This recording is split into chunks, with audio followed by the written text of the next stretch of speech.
धम्मो सनातनो, ये धर्म सनातन है। और सनातन क्या है? जन्म से जब जैसे ये सारे व्यक्ति इंसान जन्म हुआ है तब से सारे इंसान बराबर है, शुरू से है, प्रारंभ से है, ये उसका अर्थ है। बहुत बार क्या होता है, हम बहुत सारे शब्दों का उपयोग और प्रयोग करते रहते हैं, अर्थ मालूम नहीं रहता है। इस वजह से हम लोग जो है पिछड़ जाते हैं।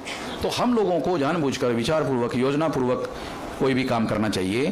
तो बुद्धिस्ट इंटरनेशनल नेटवर्क के लोगों को ये ध्यान रखना चाहिए कि उनके सामने वर्ण व्यवस्था और जाति, जो SC ST OBC के लोग हैं और जो माइनॉरिटी भारत में दिखाई देती है वो भी SC ST OBC से कन्वर्टेड है, धर्म परिवर्तित है। इसमें सबसे बड़ी माइनॉरिटी जो है मुस्लिम, ये मुस्लिम माइनॉरिटी भी SC ST OBC से कन्वर्टेड है। ब्राह्मण लोग प्रचार करते हैं विदेश से आए हैं, मुसलमानों के बारे में ये प्रचार करते हैं कि मुसलमान विदेश से आए हैं। अगर आप मुसलमानों का केयरफुल स्टडी करें, और केयरफुल स्टडी बहुत सारे लोगों के द्वारा किया गया है, तो पता चलता है कि वो SC ST OBC के लोगों की तरह ही बैकवर्ड है।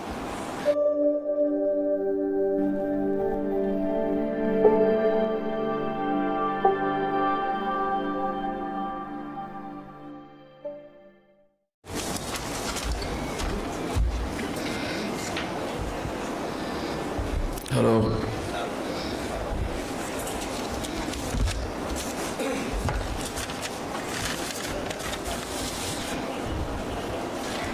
साथियों, बुद्धिस्ट इंटरनेशनल नेटवर्क के द्वारा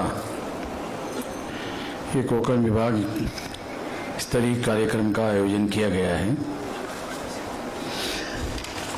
और चर्चा करने के लिए तमाम विषय रखे गए हैं।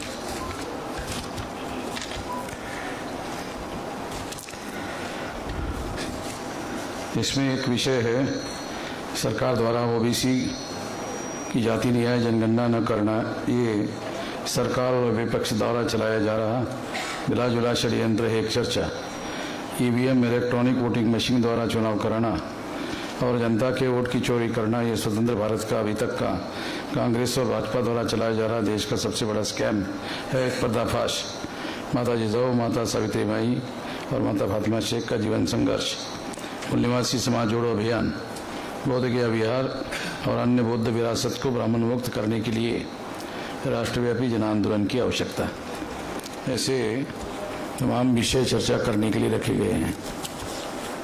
साथियों,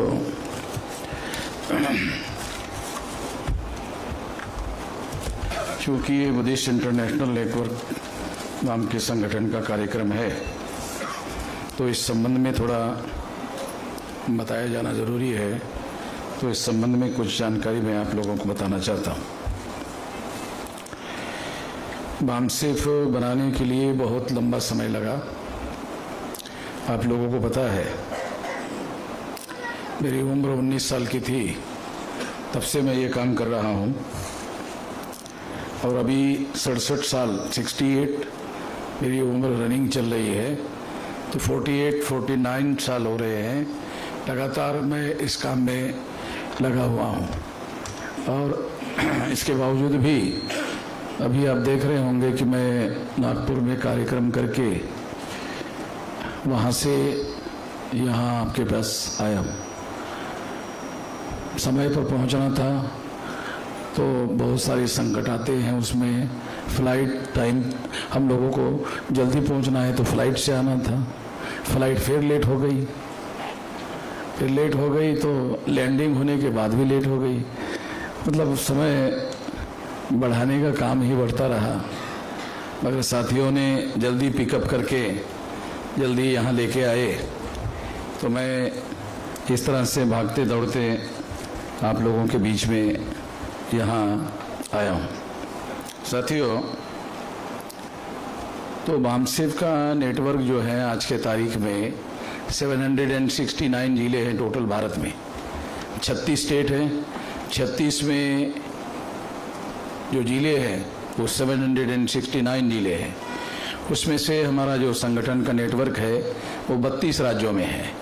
32 राज्यों के 625 जिलों में हमारा संगठन का नेटवर्क फैला हुआ है और बहुत लंबा समय लगाकर इतना सारा संगठन, इतना बड़ा संगठन, इतना विशाल संगठन बनाया गया है।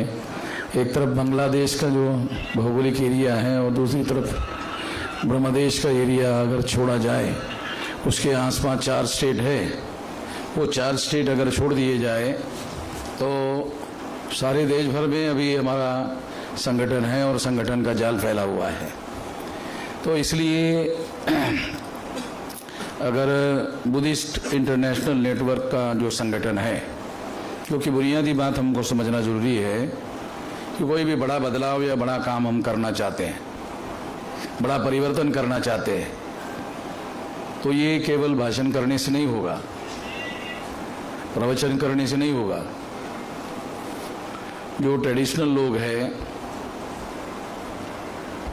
वो ट्रेडिशनल लोग, उनके पास कोई खास जानकारी नहीं है। उनके पास बाबा साहब अम्बेडकर का नाम है, वो नाम लेते रहते हैं।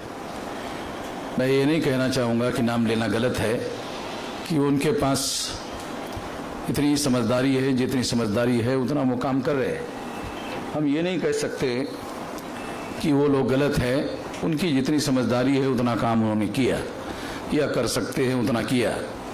मगर मैं ऐसा मानता हूँ कि बाबा साहब अम्बेडकर जैसा करना चाहते थे, तो बाबा साहब अम्बेडकर अकाली मृत्यु होने की वजह से उनकी सारी योजनाएं जो वो करना चाहते थे, वो सारी योजनाएं किसी के पास उन्होंने डिस्क्लोज किया, ऐसी कोई जानकारी उपलब्ध नहीं हुई है। वो किसी काम को करना चाहते थे तो वो कैसे करना चाहते थे, करने का तरीका क्या है, ये कोई जानकारी किसी के पास उपलब्ध नहीं है।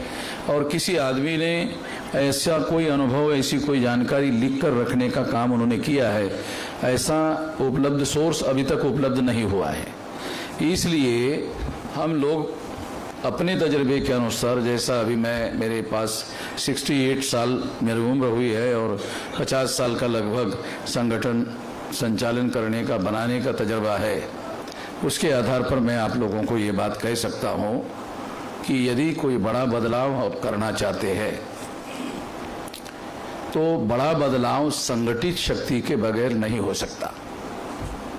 अगर आप बड़ा बदलाव करना चाहते हैं, मान लो बुद्धिज्म के संबंध में बाबा साहब अम्बेडकर जो करना चाहते थे, अगर वो काम करना चाहते हैं तो वो काम करने के लिए संगठित शक्ति होना जरूरी है।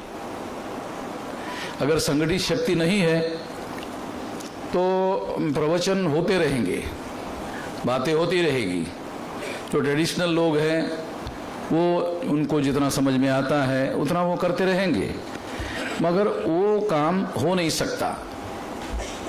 बाबा साहब अम्बेडकर ने बुद्धिज्म को एक्सेप्ट क्यों किया, इसको समझने की जरूरत है। इसको सही संदर्भ में, सही कॉन्टेक्स्ट में समझना जरूरी है। वो सही संदर्भ क्या है? तो बुद्ध के ही प्रवचन से हमें ये बात पता चलती है। वो बात ये है जिसमें वो कहते हैं, चरत भिक्खवे चारिकं बहुजन हिताय बहुजन सुखाय। तो इसका मतलब ये है कि जो बुद्ध का धम्म है, का मतलब मार्ग है, रास्ता है, तरीका है, या विचारधारा है, या उनका कार्यक्रम है, वो बहुजनों का कल्याण और बहुजनों का हित देखने वाला है।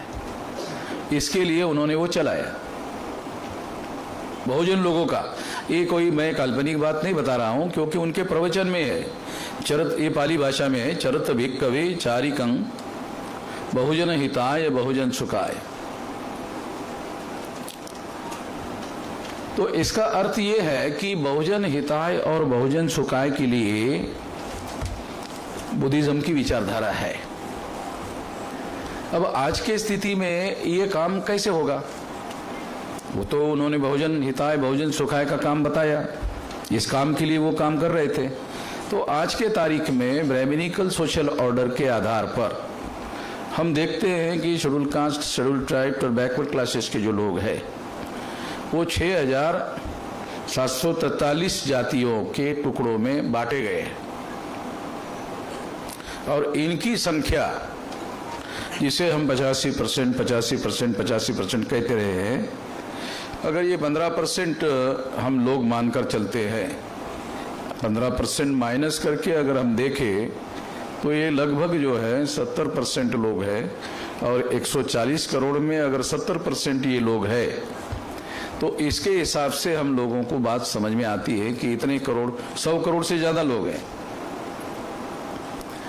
ये जो SC ST OBC के लोग हैं, और जो माइनॉरिटी भारत में दिखाई देती है वो भी SC ST OBC से कन्वर्टेड है, धर्म परिवर्तित है। इसमें सबसे बड़ी माइनॉरिटी जो है मुस्लिम, ये मुस्लिम माइनॉरिटी भी SC ST OBC से कन्वर्टेड है। ब्राह्मण लोग प्रचार करते हैं विदेश से आए हैं, मुसलमानों के बारे में ये प्रचार करते हैं कि मुसलमान विदेश से आए हैं। अगर आप मुसलमानों का केयरफुली स्टडी करें, और केयरफुली स्टडी बहुत सारे लोगों के द्वारा किया गया है, तो पता चलता है कि वो SC ST OBC के लोगों की तरह ही बैकवर्ड है। जैसे SC ST OBC के लोग बैकवर्ड है, एजुकेशन में बैकवर्ड है, सामाजिक रूप से बैकवर्ड है, आर्थिक रूप से बैकवर्ड है, उसी तरह से मुसलमान भी उसी तरह से बैकवर्ड है। तो इसका मतलब ये है कि कन्वर्शन के बाद भी बहुत ज़्यादा उनके हालात में कोई बहुत बड़ा सुधार नहीं हुआ है। हाँ, ब्राह्मणिकल सोशल ऑर्डर से मुक्त हो गए, मानसिकता जो ब्राह्मणिकल सोशल ऑर्डर की है उससे वो मुक्त हो गए, मगर ये बात हम लोगों को समझना बहुत ज़रूरी है कि उस स्थिति में बहुत ज़्यादा बदलाव नहीं हुआ है। तो जानने समझने के लिए ये बात मैं खास तौर पर आप लोगों को बता रहा हूँ कि ये वो लोग हैं जिनके लिए हम लोगों को काम करना जरूरी है। अगर मान लो बुद्धिस्ट इंटरनेशनल नेटवर्क काम करना चाहता है, तो हम लोगों को ये दिखाई देता है कि यही वो SC ST OBC के लोग जो आज दिखाई दे रहे हैं, यही लोग तो बुद्धा के आंदोलन के बदौलत एक समय जो भारत बौद्धमय था, तो वो कौन लोग थे? यही लोग थे, वो SC ST OBC के लोग थे। और जो क्षत्रिय वर्ण के लोग दिखाई देते हैं आज, वो लोग भी उसमें थे। और जो OBC के कैटेगरी में जो जातियाँ नहीं आ रही है, वो भी तमाम लोग बुद्धिस्ट लोग थे। हिस्टोरिकली अगर एनालिसिस किया जाए तो डॉक्यूमेंट्री ये सारी बातें हम लोगों को पता चलती है कि वो सारे बुद्धिस्ट लोग थे। तो काउंटर रिवोल्यूशन की वजह से पुष्यमित्र शुंग के द्वारा जो काउंटर रिवोल्यूशन हुआ, और पुष्यमित्र शुंग के द्वारा सम्राट बृहदत्त मौर्य की हत्या की गई। अगर केयरफुली एनालाइज किया जाए तो सम्राट बृहदत्त मौर्य जो बौद्ध सम्राट था, उसकी जब हत्या की गई, ब्राह्मणों के द्वारा हत्या की गई, तो वो हत्या करने के बाद में जो बुद्धिस्ट लोग थे, मॉन्क लोग थे, प्रचारक लोग थे, इसके बारे में बहुत सारी बातें बाबा साहब अम्बेडकर ने लिख कर रखी है। रेवोल्यूशन एंड काउंटर रेवोल्यूशन बाबा साहब अम्बेडकर का एक किताब है, उसके अंदर ये बातें हैं। तो इससे पता चलता है कि काउंटर रेवोल्यूशन के बाद जो लोग बुद्धिस्ट थे, तमाम बहुजन बुद्धिस्ट लोग थे, वो सारे के सारे लोगों के विरोध में ब्राह्मणों ने संगठित षड्यंत्र करने का काम किया, और उनके खिलाफ उन्होंने जाति व्यवस्था थोपने का काम किया। और उसकी वजह से क्या हुआ? उसकी वजह से 6743 जाति के टुकड़ों में ब्राह्मणों ने इनको बांटा। इतनी जाति के टुकड़ों में ब्राह्मणों ने इन लोगों को बांटा, और बांटने की वजह से ये हुआ कि उनके टुकड़े ज्यादा होने की वजह से जो प्रतिकार करने की शक्ति होती है वो एकता में होती है, इकट्ठा होने में होती है। तो 6743 जाति के टुकड़े बनाने की वजह से इनकी प्रतिकार शक्ति कमजोर हो गई। प्रतिकार शक्ति कमजोर होने की वजह से इनके ऊपर ब्राह्मणों ने हर प्रकार की बातों को थोपना शुरू किया। तो ये जो लोग आज फॉलो कर रहे हैं वो थोपी हुई बातें हैं। जो SC ST OBC के लोग फॉलो कर रहे हैं, वो फॉलो कर रहे हैं, वो क्यों कर रहे हैं? तो उसके लिए एक और अलग षड्यंत्र ब्राह्मणों ने किया कि इन लोगों को पढ़ने लिखने के अधिकार से वंचित करो। तो पढ़ने लिखने के अधिकार से वंचित करने से क्या हुआ? विवेक बुद्धि खत्म हो गई।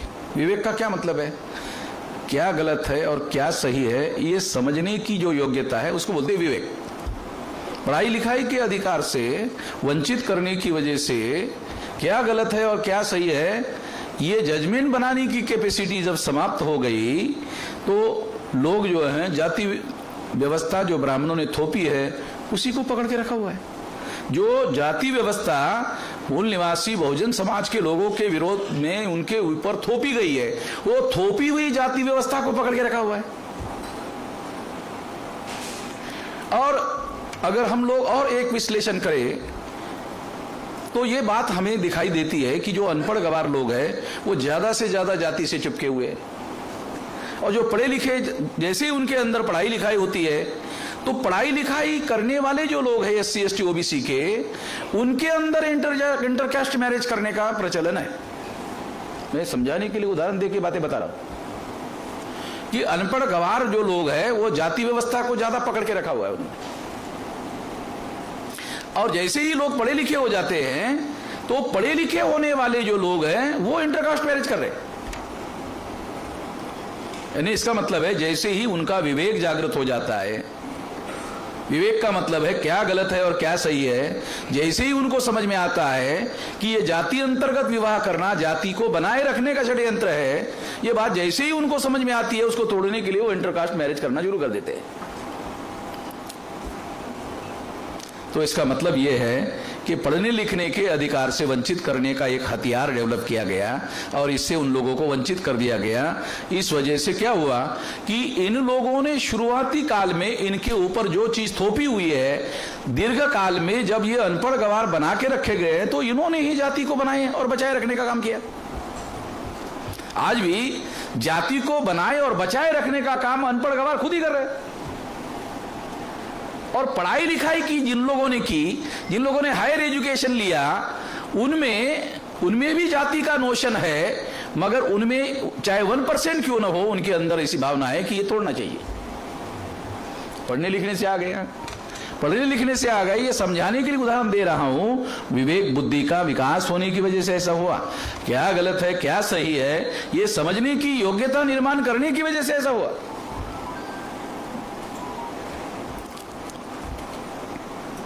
जैसे जैसे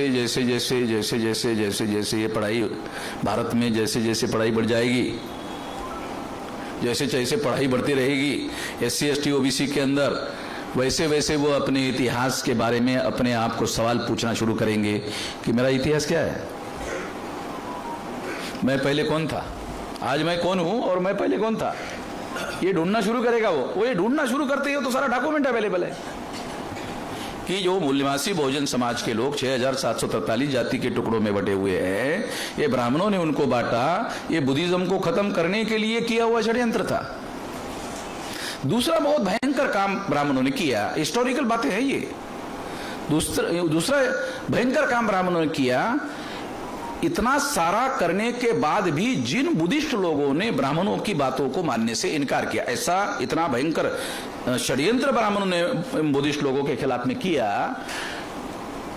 इसके बावजूद भी कुछ लोगों ने ब्राह्मणों की बातों को मानने से इनकार कर दिया। जब बुद्धिस्ट लोगों ने ब्राह्मणों की बातों को इतना भयंकर करने के बाद भी मानने से इनकार कर दिया, तो उन समस्त लोगों को, जो राजा लोग थे और ब्राह्मण जिनका समर्थन करते थे, और उस राज्य व्यवस्था का और ब्राह्मणों ने धर्म व्यवस्था का मिलाप करके उनको धर्म बहिष्कृत करके अछूत बना दिया। बाबा साहब अम्बेडकर ने अनटचेबल नाम का जो ग्रंथ लिखा, आप में से कुछ लोगों ने पढ़ा होगा, कुछ लोगों ने नहीं पढ़ा होगा। नहीं पढ़ा होगा उनको पढ़ना चाहिए, और जिन्होंने पढ़ा होगा उनको ये बात जो मैं अभी बता रहा हूं पता नहीं समझ में आई या नहीं आई। बाबा साहब अम्बेडकर कहते हैं कि ये जो अनटचेबल किताब उन्होंने लिखा है, उसमें उन्होंने ये बताया कि ये अनटचेबल लोग सारे के सारे बुद्धिस्ट लोग थे। ये बात समझाने के लिए उन्होंने अनटचेबल ग्रंथ लिखा। मैंने किसी भिक्षु के प्रवचन में ये बात नहीं सुना जो बाबा साहब अम्बेडकर ने बाकायदा बताया हुआ है। मैं इसके लिए भिक्षुओं को दोष नहीं देता हूं, क्योंकि संगठित रणनीति बनाकर कोई काम किया जाना ये बहुत ज्यादा सूझवान लोगों का काम है, बहुत ज्यादा सूझबूझ का काम है। ये काम बाबा साहब अम्बेडकर के अकाली मृत्यु की वजह से हो नहीं पाया, और उनके जाने के बाद कोई उसको नेतृत्व देकर करने का जो काम होना चाहिए था वो काम नहीं हुआ। इस वजह से ये समस्या हुई। तो इसलिए अभी उसका इलाज है, अभी उसका इलाज है। अभी हमारे पास में 625 जिलों में संगठन है, 32 राज्यों के 625 जिलों में संगठन है। तो ये संगठन तो हम सबका है, SC ST OBC माइनॉरिटी लोगों का संगठन है, पढ़े लिखे लोगों का संगठन है। तो ये जो संगठन है, ये संगठन के मदद से 625 जिलों में बुद्धिस्ट इंटरनेशनल नेटवर्क का काम खड़ा किया जा सकता है। अभी मैं नागपुर में यह बात बताया कि 3 महीने में एक स्टेट में एक आदमी, संगठन बनाना कितना मुश्किल काम है। मैंने संगठन बनाया और पूरी जिंदगी लगाया, 68 साल मेरा हो रहा है। 58 साल में आदमी रिटायर हो जाता है और 60 साल में लोग बोलते हैं रिटायर्ड ही नहीं, अभी ये टायर्ड भी हो गया है। तो मैं खुद ये बात जानता हूं, मेरी सारी जिंदगी इस काम में लग गई। संगठित शक्ति निर्माण करने के लिए मेरी सारी जिंदगी इस काम में लग गई। मैं खुद एक इतिहास हूं, मैं खुद ही एक इतिहास हूं, मेरे सामने ही मैं खुद ही एक इतिहास हूं, मेरे सामने ही ये सारी चीजें हुई है और मैं खुद।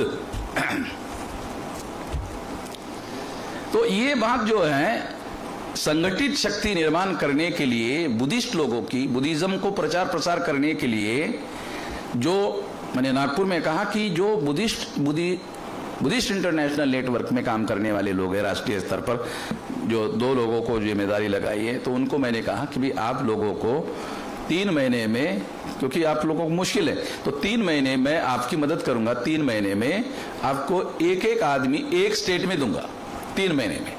वैसे तो मैं चाहे तो 8 दिन में ही कर सकता हूं, मगर वो टेक्निकली होगा, ऑब्जेक्टिवली नहीं होगा। ऑब्जेक्टिवली होना जरूरी है। तो 3 महीने में एक आदमी दे रहा है, वो एक आदमी एक स्टेट में बुद्धिस्ट इंटरनेशनल नेटवर्क जो है उस स्टेट के जिलों में पहचाने का काम करेगा। तो 3 महीने में ये काम होगा, फिर रहते 9 महीने। तो 9 महीने में उन लोगों की मदद से अपने अपने जिलों में, अपने अपने स्टेट के जिलों में एक आदमी एक जिलों में ढूंढना है। तो अभी अगर मान लो 615 जिलों में 32 राज्यों में संगठन है, तो एक आदमी एक जिलों में 1 साल के अंदर खड़ा किया जा सकता है। और इससे क्या होगा, एक संगठित शक्ति, एडहॉक संगठित शक्ति निर्माण होगी, परिपूर्ण नहीं, एडहॉक होगी। अगर ऐसा करते हैं तो बड़ा संगठन, व्यापक संगठन, अगर बड़ा संगठन, व्यापक संगठन बनाया जाता है तो निश्चित रूप से संगठित शक्ति निर्माण होगी बुद्धिस्ट इंटरनेशनल नेटवर्क की। और फिर बुद्धिस्ट इंटरनेशनल नेटवर्क की संगठित शक्ति निर्माण होगी तो बुद्धिस्ट इंटरनेशनल नेटवर्क के लोग जो परिवर्तन करना चाहते हैं वो संगठित शक्ति के बल पर कर सकते हैं। इसमें 1 साल भर में ये काम, मैं जो बुद्धिस्ट इंटरनेशनल नेटवर्क में काम करना चाहते हैं उन लोगों को ये काम मैं 1 साल के अंदर ही कर दूंगा। मेरे पास संगठन बनाने का हुनर भी है, अनुभव भी है, और मेरे पास तमाम सारे देश भर में लोग भी है। तो उसमें जो बुद्धिज्म में इंटरेस्ट रखने वाले लोग हैं उनमें से एक आदमी निकाल करके उनको इस काम के लिए लगाया जा सकता है। एक काम। तो 3 महीने में तो एक स्टेट में एक आदमी और 9 महीने में एक जिले में एक आदमी। तो ये टोटल जो है 625 जिलों में इतने आदमी तैयार हो जाएंगे। ये 2 काम। तीसरा काम, इतने सारे लोगों को राष्ट्रीय स्तर पर ट्रेनिंग देना जरूरी है। जो लोग बुद्धिज्म का काम करना चाहते हैं, बुद्धिस्ट इंटरनेशनल नेटवर्क का काम करना चाहते हैं, उनको ट्रेनिंग देना होगा।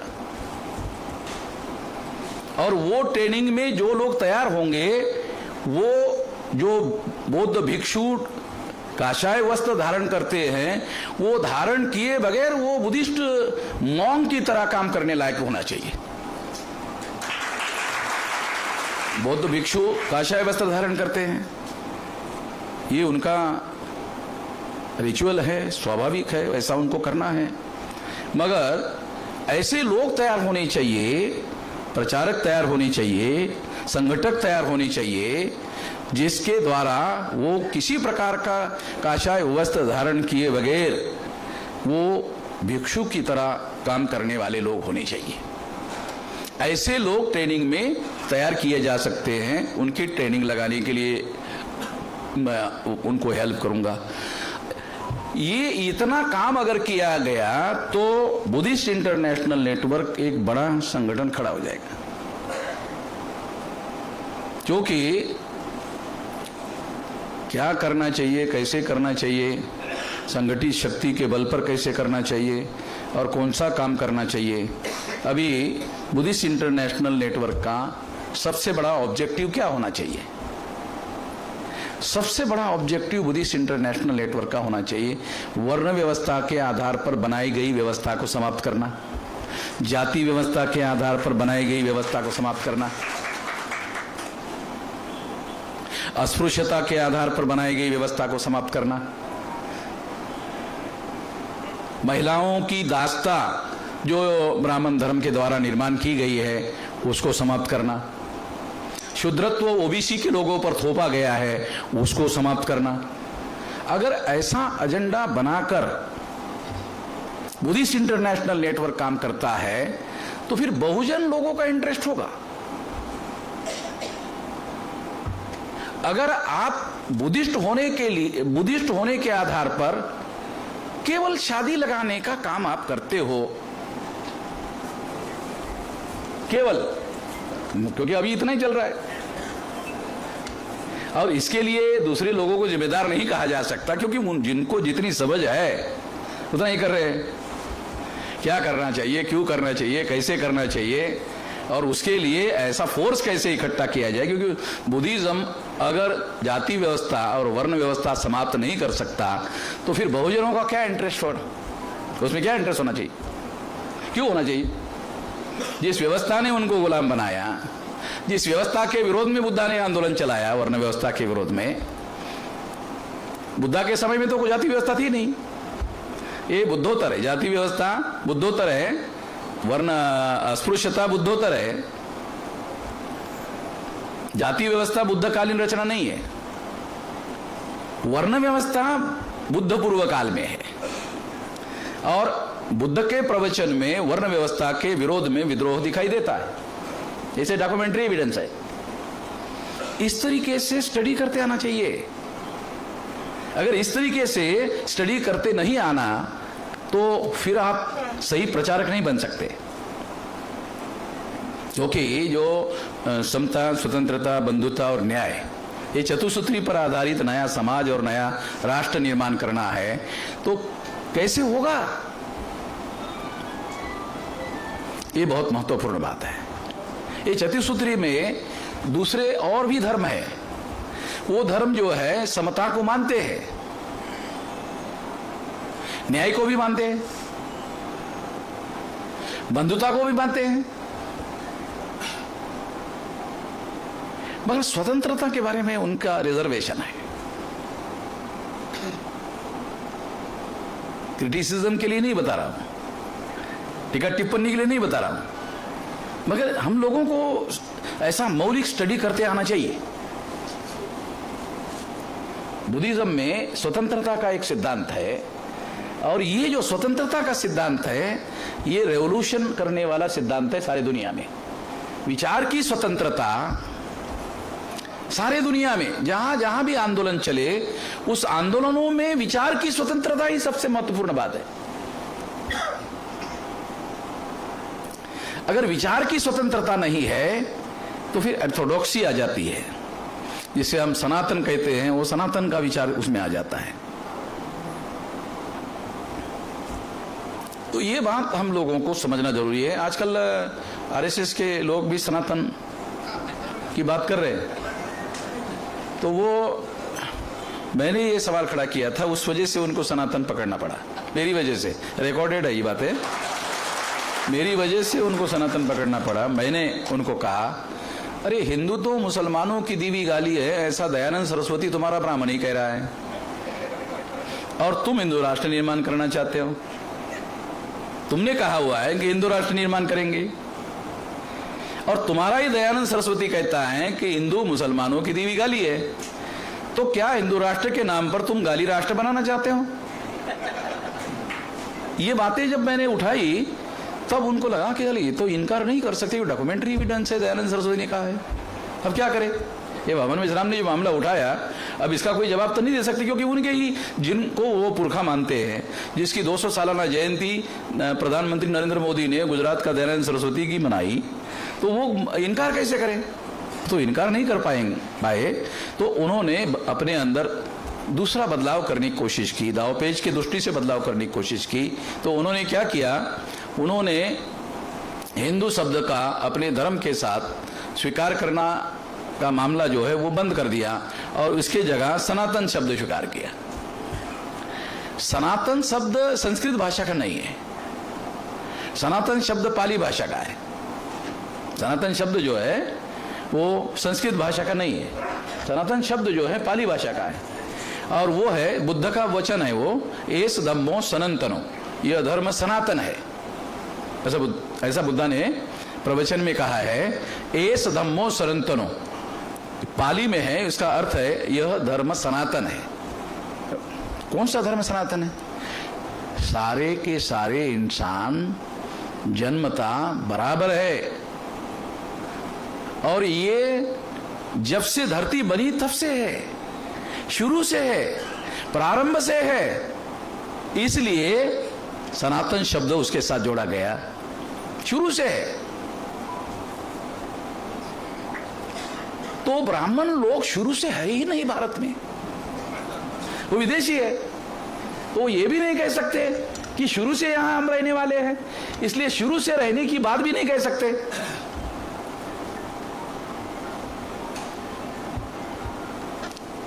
तो एस धम्मो सनातनो, ये धर्म सनातन है। और सनातन क्या है? जन्म से जब जैसे ये सारे व्यक्ति इंसान जन्म हुआ है तब से सारे इंसान बराबर है, शुरू से है, प्रारंभ से है, ये उसका अर्थ है। बहुत बार क्या होता है, हम बहुत सारे शब्दों का उपयोग और प्रयोग करते रहते हैं, अर्थ मालूम नहीं रहता है। इस वजह से हम लोग जो है पिछड़ जाते हैं। तो हम लोगों को जानबूझकर विचारपूर्वक योजनापूर्वक कोई भी काम करना चाहिए। तो बुद्धिस्ट इंटरनेशनल नेटवर्क के लोगों को ये ध्यान रखना चाहिए कि उनके सामने वर्ण जाति व्यवस्था और अस्पृश्यता, ये जो बहुत बड़ा चैलेंज है, उसको ऑब्जेक्टिव बनाकर काम करना चाहिए। जब वो ऐसा काम करेंगे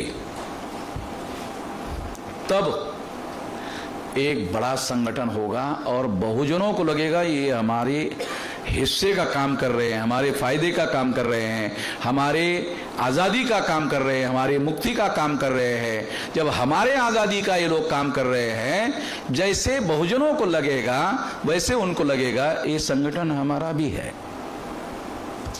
नहीं तो फिर जितने लोगों ने बाबा साहब अम्बेडकर के साथ धर्म परिवर्तन किया, हम लोग उन्हीं लोगों के बीच में रहकर जब काम करते हैं तो हम ये नहीं कह सकते कि हम बुद्धा का मूवमेंट चला रहे हैं।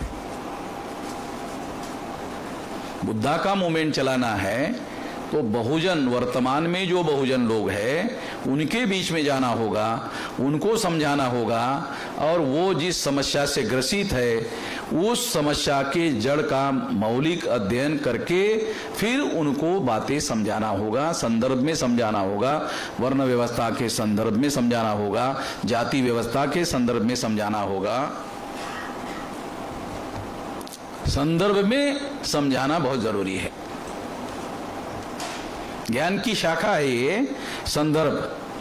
संदर्भ जो है, अगर शून्य में आप सोच रहे हैं तो आपको कॉन्टेक्स्ट समझ में नहीं आता, और संदर्भ में सोच रहे हैं तो आपको समझ में आता है। उसका विश्लेषण कर सकते हैं, आप एविडेंस देके कर सकते हैं, आप इतिहास का उदाहरण देकर समझा सकते हैं। तो बुद्ध ने ऐसा क्यों किया, ये स्टैंड क्यों लिया? तो पूर्व में, बुद्ध के पूर्व में ऐसा ऐसा हो रहा था, इसलिए इसके विरोध में बुद्ध ने ऐसा स्टैंड लिया। कॉन्टेक्स्ट है, संदर्भ है। इस तरह का स्टडी होना जरूरी है, और इस तरह का स्टडी अगर हम करके ये काम करते हैं तो मैं ऐसा मानता हूं कि निश्चित रूप से बुद्धिस्ट इंटरनेशनल नेटवर्क प्रासंगिक संगठन होगा। रिलेवेंट, अंग्रेजी में उसको कहते हैं रिलेवेंट संगठन होगा। उसकी रिलेवेंसी होगी, उसकी प्रासंगिकता होगी, नहीं तो आउटडेटेड हो जाएगा। केवल मात्र यदि शादी लगाने के लिए उसका उपयोग करेंगे, वंदना करने के हद तक लिमिटेड करेंगे, लिमिटेड। ये सारी बातें जरूरी है। ये जो साधारण लोग हैं उस साधारण लोगों के लिए जरूरी है, बुद्ध विहार जरूरी है। ये कहना गलत होगा कि बुद्ध विहार जरूरी नहीं है। ये तो गलत बात है कि नहीं इसकी जरूरत नहीं है, इसकी जरूरत है, मगर यही सब कुछ नहीं है। ऑब्जेक्टिव के लाइट में इसको समझना होगा। ऑब्जेक्टिव के लाइट में उस विहार में कौन से किस्म के लोग जो है ये हो रहे हैं, उसके तरफ तमाम बहुजन जो है आकर्षित क्यों नहीं हो रहे हैं, ये कमियां हैं, खामियां हैं, कमजोरियां हैं, ये सब ढूंढना होगा और ये काम करना होगा। इसका ट्रेनिंग देना होगा। SC ST OBC के तमाम जो लोग हैं जो इसमें इंटरेस्टेड है उन लोगों को इसका ट्रेनिंग देना होगा। और ये तो उन लोगों का बहुजनों की विरासत है। ये जो जाति के लोगों ने धर्म परिवर्तन किया उनकी विरासत नहीं है, ये भी किसी ने बताया नहीं। ये बहुजनों की विरासत है और जाति व्यवस्था की वजह से उनके अंदर एक जाति ने धर्म परिवर्तन किया। उस जाति के बारे में उनके मन में जो पूर्वाग्रह है वही पूर्वाग्रह कन्वर्ट होने वाले लोगों के बारे में है। इतना महान विचार जो है वो पूर्वाग्रह का शिकार है। तो हम लोगों को ये बारीकियां समझना होगा। अगर ये बारीकियां हमको समझ में नहीं आती है तो ये काम करने वाले लोग जो है वो ठीक से काम नहीं कर पाएंगे। बहुत सारी बातें, सारी की सारी बातें तो ट्रेनिंग में काम करने वाले जो लोग हैं उन लोगों को समझाई जाएगी, तो ट्रेन किया जाएगा, समझाया जाएगा। तो ट्रेन होकर के जो कार्यकर्ता तैयार होगा वो इक्विवेलेंट टू भिक्षु होगा। केवल उसका काशाय वस्त्र नहीं होगा, उस तरह से वो काम करने वाला आदमी होगा। तो निश्चित रूप से मैं ऐसा मानता हूँ बुद्धिस्ट इंटरनेशनल नेटवर्क एक बड़ा संगठन होगा। इस मकसद को पूरा करने के लिए, क्योंकि ये 10 बजे तक कार्यक्रम हमको चलाना था, 10:15 बज गए। मैंने काफ़ी कुछ बातें आप लोगों को बताई और बहुत ज़्यादा बातें आगे और भी करने की बहुत सारी बातें हैं, मगर सारी की सारी बातें अगर मान लो आज मैं बता दूंगा तो बदहजमी होने का भी खतरा है, क्योंकि सारी की सारी बातें एक ही दिन में बताने से तो कुछ होगा नहीं। जैसे जैसे इसका नेटवर्किंग बढ़ेगा वैसे वैसे इस बात को जानना और समझना ज़्यादा प्रासंगिक होगा। जैसे जैसे ये संगठन के लेवल पर आगे आगे बढ़ेगा वैसे उसके बढ़ने के साथ साथ उसके विचारधारा का विकास भी उसके साथ साथ होगा, तो ये ज़्यादा प्रासंगिक होगा और ये काम हम करेंगे। इसके लिए इसी के हम एक्सपर्ट है और ये एक्सपर्टाइज हमारे पास है। इसमें ये बुद्धिस्ट इंटरनेशनल नेटवर्क के लोगों को ये काम करने के लिए निश्चित रूप से हम लोग मदद करेंगे। और तमाम दूसरे जो लोग जो समता को मानते हैं, न्याय को मानते हैं, बंधुता को मानते हैं, दूसरे धर्म के लोग, उनके साथ भी हम लोगों की मतलब बंधुभाव का रिलेशन होना चाहिए। बंधुभाव का क्या मतलब है? बंधुभाव का क्या मतलब है? बंधुता का मतलब यह है कि तुम जिस विचारधारा को मानते हो उस विचारधारा को जो मानने वाले नहीं है उसके साथ भी बंधुता का व्यवहार होना चाहिए। बंधुता का ये जो तुम्हारे धर्म के नहीं है, तुम्हारी विचारधारा के नहीं है, तुम्हारे ऑब्जेक्टिव के नहीं है, मगर मानव है, मानव जात है,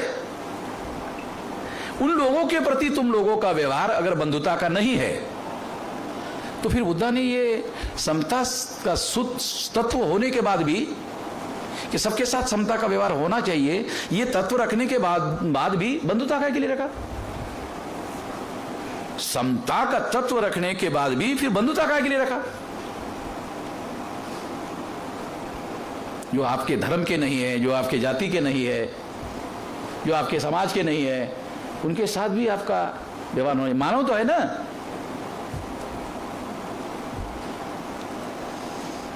ये बहुत ज्यादा जरूरी है क्योंकि भारत के कॉन्टेक्स्ट में ये बंधुता बहुत ज्यादा इंपॉर्टेंट प्रिंसिपल है। इसको हम लोगों को अपने जीवन में अगर कोई बुद्धिस्ट होकर बंधुता का व्यवहार दूसरे लोगों के प्रति नहीं करता है तो मैं ऐसा मानता हूं कि वो बुद्धिस्ट होने के अंदर उसके अंदर कुछ कमियां है, कोई खामियां है। ये बात समझना जरूरी है। साथियों, मैं अपनी बात को विराम देने के पहले आखिरी बात कहकर अपनी बात समाप्त करना चाहता हूं कि बुद्धिस्ट इंटरनेशनल नेटवर्क जब तक संगठित शक्ति निर्माण करके बड़ा काम अगर उनको करना है, बड़ा बदलाव अगर उनको करना है तो प्राथमिकता काम करो, तमाम प्रकार के काम करो,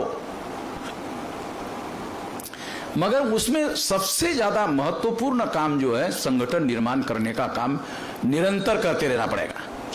निरंतर करते रहने की वजह क्या है?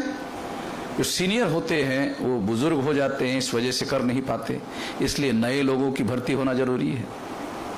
जो सीनियर है बुजुर्ग होने के बाद कुछ दिन के बाद में वो उनका मृत्यु हो जाता है, इस वजह से भी नए लोगों की भर्ती होना जरूरी है।